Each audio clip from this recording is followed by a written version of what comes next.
В эфире новости, в студии Анастасия Кобызева. Здравствуйте. Вот главные темы. Рестораны, кафе и торговые центры вновь открыли свои двери. Много ли якутян уже посетили эти объекты? Россияне поддержали поправки в Конституцию. Центр избирком обработал 100% протоколов. Один из самых грандиозных военных памятников страны. В Тверской области открылся Ржевский мемориал.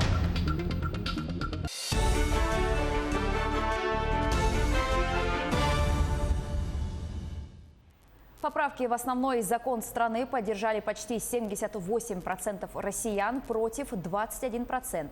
Это данные Центральной избирательной комиссии России по итогам обработки 100% протоколов. Общая явка, по последним данным, составила 65%. Согласно закону, для вступления поправок в силу более половины от принявших участие в голосовании должны их поддержать. Порог явки при этом не установлен. Без нарушений и жалоб прошло голосование по поправкам в Конституцию в Якутии. Об этом журналистам рассказали члены Центральной избирательной комиссии. По предварительным итогам явка по региону составила 55,56%. Изменения одобряют 58% проголосовавших и не одобряют 40%. В труднодоступных и отдаленных местностях проголосовали 13 тысяч граждан в 27 районах республики.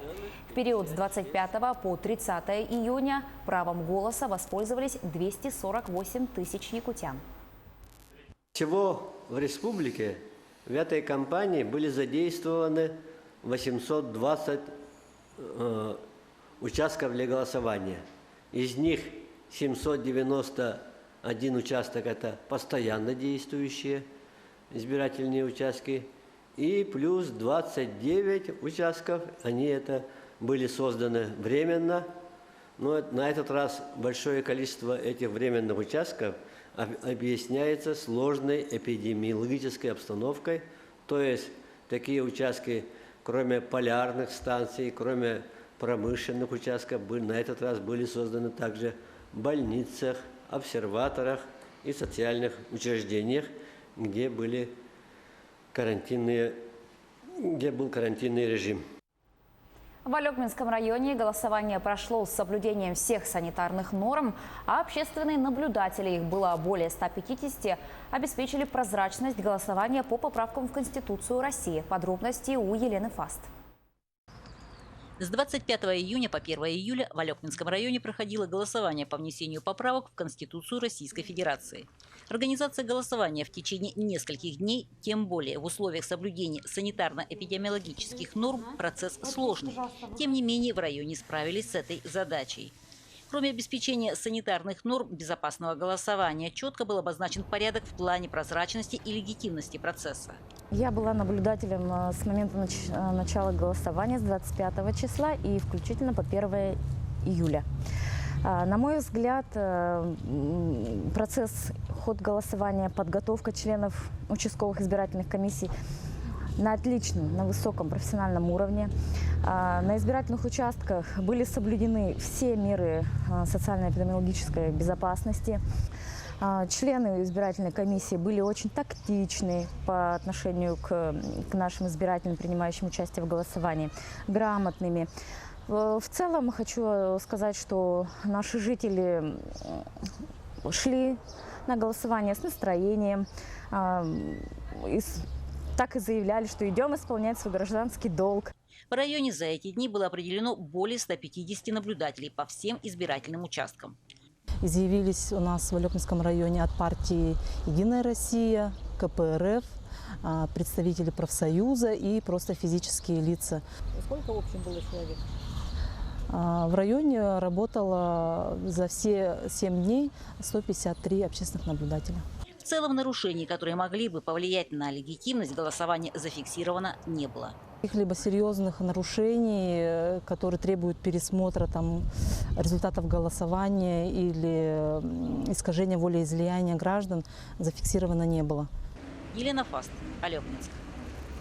48 новых случаев заболевания коронавирусной инфекцией выявили в Якутии за минувшие сутки. География следующая. 36 инфицированных в Якутске, 3 в Мирнинском районе, по 2 случая в Алданском, Амгинском, Чурапчинском и Верхоянском районах. И 1 случай зарегистрирован в Вилюйском районе. Справиться с болезнью за прошедшие сутки смогли 105 человек. Всего на 2 июля в Якутии зарегистрировано 4315 случаев COVID-19. В регионе продолжает действовать режим повышенной готовности, а в местах массового скопления людей необходимо соблюдать масочный режим. Государственным муниципальным учреждениям рекомендовано оставить как можно больше непосредственно работников на удаленной работе и создать условия для того, чтобы не нарушать социальную дистанцию. Соответствующие рекомендации Минтруда будут определены. Что касается открытия межулусных перевозок на территории Республики Саха-Якутия, очень строго я прошу всех граждан, которые будут и пользоваться этими перевозками, и тех, кто непосредственно будет осуществлять перевозки, соблюдать правила Роспотребнадзора, связанные в том числе и с социальным дистанцированием. Также с сегодняшнего дня в Якутии возобновили работу рестораны, кафе и торговые центры. Это 2-й этап снятия ограничительных мер по коронавирусу. На летних верандах уже полная посадка, а в магазинах гуляют первые посетители. Как будут работать торговые центры и места общепита, расскажет Дмитрий Тымыров. 4 месяца без потребителей и клиентов. Теперь это все позади. Предприниматели среднего и малого бизнеса ликуют. Наконец-то сняты ограничительные меры. И первыми свои двери открыли рестораны и кафе, которые имеют летнюю веранду. Для нас это, несомненно, праздник. Мы то, что открылись, то, что наши гости наконец-то к нам пришли. У нас уже полная посадка. Люди наконец-то, можно сказать так, вышли отдохнуть, развеяться. Конечно, вздохнуть полной грудью у предпринимателей не получится. Нужно обязательно соблюдать требования Роспотребнадзора, а также режим работы заведения. Мы сделали 5 палаток на улице, зонтов, вернее, с москитными сетками. Также в летних верандах мы соблюдаем дистанцию наших столов в размере 1,5 метра. Да? Также мы с каждого гостя меряем температуру и ведем в журнале гостей.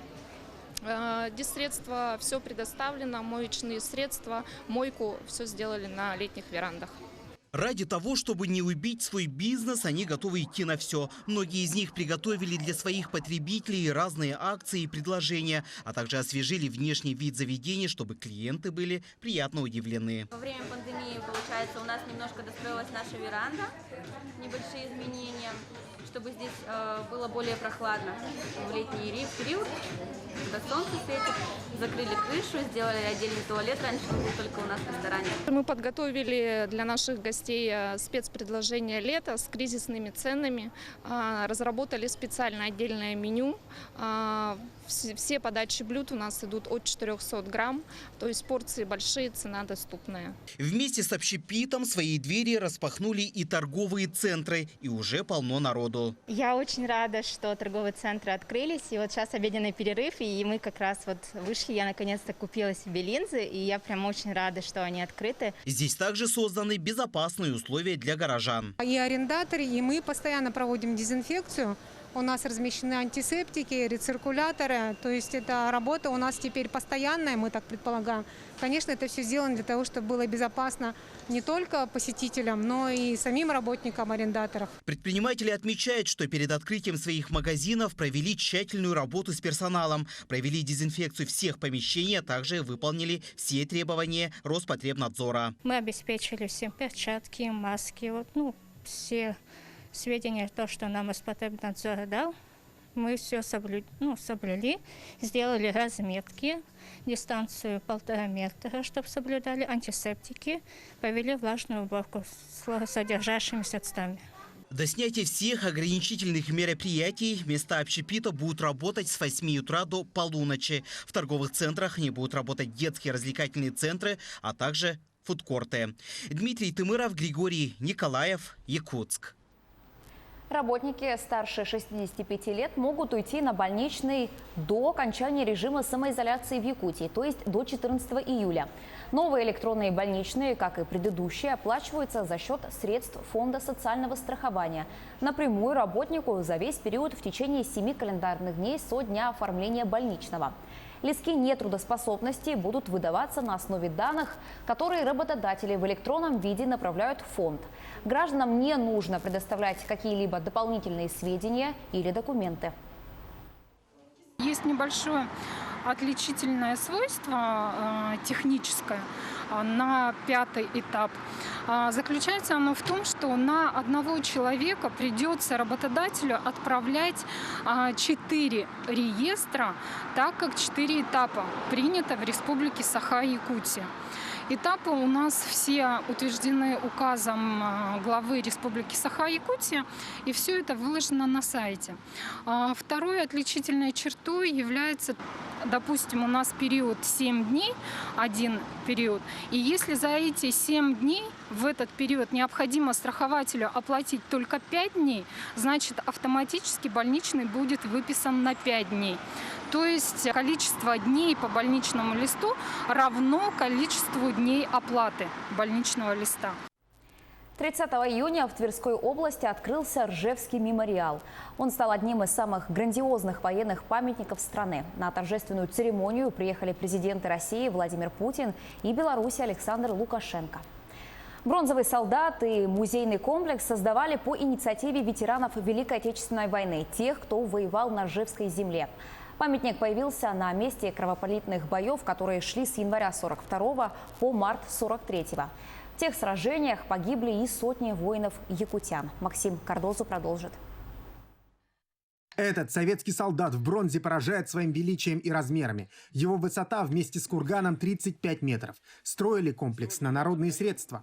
Таких грандиозных памятников воинам Великой Отечественной в новейшей российской истории еще не было. И появление его именно здесь, под Ржевом, не случайность. В 42-43 годах здесь шли ожесточенные сражения. Потери Красной Армии только по официальным данным – это больше 1 миллиона человек, включая пропавших без вести и раненых. Долгие годы Ржевская битва оставалась единственной, память о которой была не увековечена. Теперь солдат, парящий над землей на крыльях журавлей, всегда будет напоминать о том, какой ценой досталось нам мирное небо.